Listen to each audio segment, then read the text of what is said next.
ये बड़ी बात आप कह रहे हैं और देवांग जी भी कुछ जोड़ना चाह रहे हैं, लेकिन उससे पहले ये अंदाज नतीजे दिखाने का आपको, जो मुंबई का वानखेड़े स्टेडियम और उसी वानखेड़े स्टेडियम में सत्ता का खिलाड़ी कौन साबित होने वाला है, ये नंबर से पता चलेगा आपको।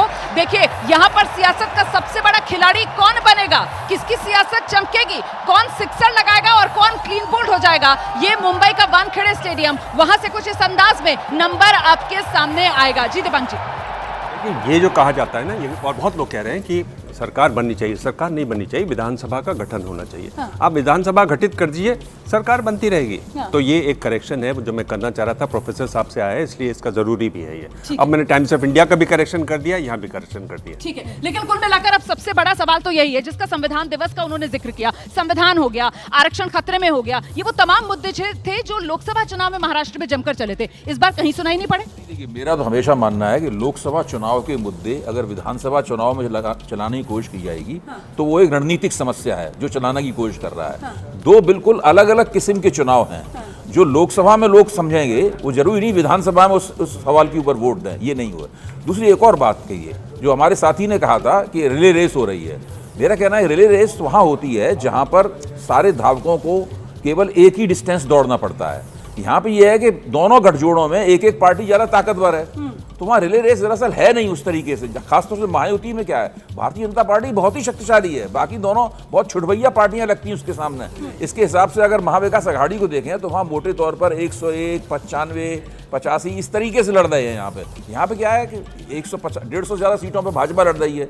ये दोनों बहुत छोटे हैं। ठीक है, तो फिर इस हिसाब से तो जो गठबंधन है दोनों, उन्हीं में बहुत फर्क हो गया ना। नहीं देखिए, ये रिले रेस वाला जो मनीष जी ने कहा है वो बहुत अच्छा एक प्रतिमान है कि इससे हम साबित कर सकते हैं। अब ठीक है 150 सीटें लड़ रही हैं, लेकिन सिर्फ अपने दम पे कोई भी पार्टी, कांग्रेस हो या बीजेपी, सरकार बनाने की स्थिति में नहीं है। और अगर उनके जो साथी धावक हैं वो कमजोर पड़ गए, अगर अजित पवार नहीं परफॉर्म कर पाए, एकनाथ शिंदे नहीं परफॉर्म कर पाए, तो बीजेपी के लिए बहुत मुश्किल होगी। इसी तरह से कांग्रेस को तो अपने से ज्यादा उम्मीद गठबंधन के सहयोगियों पे है। वहां पे तो और ज्यादा जरूरी है कि शरद पवार और एनसीपी बेहतर परफॉर्म करें। हाँ जी, एक समन्वय का उदाहरण देता हूँ। जल्दी। महायुति के अंदर कि अमरावती सीट से एक भाजपा के बागी खड़े हुए, वो जीत भी सकते थे, लेकिन देवेंद्र फडणवीस पहुंचे और भारतीय जनता पार्टी और संघ के लोगों की मीटिंग करके बोले कि हमें अजीत पवार के कैंडिडेट को जिताना चाहिए। तो ये समन्वय वहाँ चल रहा महाराष्ट्र में, ये महायुति के अंदर। नहीं, हर तरफ तो नहीं चल रहा ना। कागल वाली सीट, हसन मुशर्रफ की सीट, वो तो फंसी हुई है ना, और वो बाकी की वजह से ही फंसी हुई है। मैं आ रही हूँ प्रोफेसर साहब आपके पास। हाँ जी, जो अभय जी कह रहे हैं, मैं ये कह रहा हूँ कि ऐसा गठबंधन जिसमें एक पार्टी बहुत ज्यादा मजबूत हो, बाकी पार्टियां छोटी हो। आकाशवाणी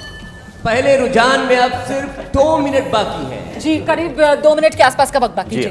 ऐसे गठबंधन जो है वो ज्यादा मजबूत होता है, वरना हमने सिर्फ फुटबॉल देखी है एमबीए में, जिसमें सब बराबरी है, एक दूसरे की कोई बात मानता नहीं है, आपस में भिड़ते रहते हैं। ये हम देख भी रहे हैं चुनाव में। तो इसीलिए महायुति आप कह रहे हैं वो ज्यादा स्टेबल है, क्योंकि वहां पर एक बड़े प्लेयर के तौर पर और सबको एक साथ रखने के लिए ग्लू के तौर पर बीजेपी है। मैं सिर्फ एक संवैधानिक बात कहता हूं, और वो ये है कि संविधान का प्रावधान ये है कि 2 सीटिंग जो होती है विधानसभा की या विधायिका की, उसमें 6 महीने से ज्यादा का अंतर नहीं हो सकता। पर्सनली ले लिया आपने के जवाब। तो फिर क्या है? तो करेक्ट ही कर रहा। अरे तो अब पहले अब इस पर ये समझिए कि पहले विधायिका का गठन होगा, उसको आहूत करेंगे सत्र, तब सरकार बनेगी, या सरकार बनने के बाद। नतीजे तो आने दीजिए, उसके बाद सरकार बनाने की बात करेंगे। और नतीजे आने से पहले जो मुद्दे इस चुनाव में चले हैं, वो संविधान वाला, आरक्षण वाला, वो सारे मुद्दे हवा कैसे हो गए? बिना कार्यपालिका के विधायिका का गठन नहीं होता।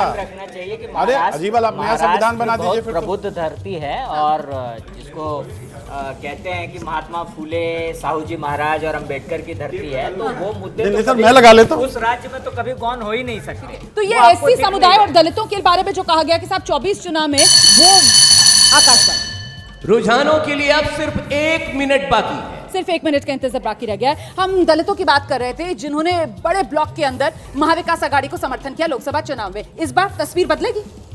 अब मुझे लगता है कि तस्वीर बदलनी चाहिए। जाति जनगणना का मुद्दा खत्म, जाति, वही अभय जी से मैं सहमत हूं कि लोकसभा वाले मुद्दे विधानसभा में चलते नहीं है। संविधान कितना भी लहराया लोगों ने, संविधान के पन्ने आखिरकार कोरे ही निकले। नहीं, लेकिन लोकसभा वाला मुद्दा विधानसभा में नहीं चलता, लेकिन जो मुद्दे विधानसभा में आए वो सारे लोकसभा वाले मुद्दों के काट में ही तो आए। ऐसा नहीं है। देखिए, हर राज्य की अपनी विशेषता होती है। जब पूरे देश में चुनाव होता है तो जो पार्टियां किसी राज्य में अच्छा विधानसभा में काम नहीं दिखाती हैं, लोकसभा में उनका महत्व बढ़ जाता है। लोकसभा में 5-6%, 10% उसके वोट बढ़ जाते हैं। तो लोकसभा का नजारा बिल्कुल अलग है।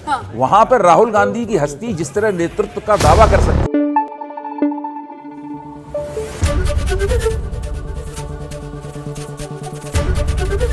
एबीपी न्यूज आपको रखे आगे।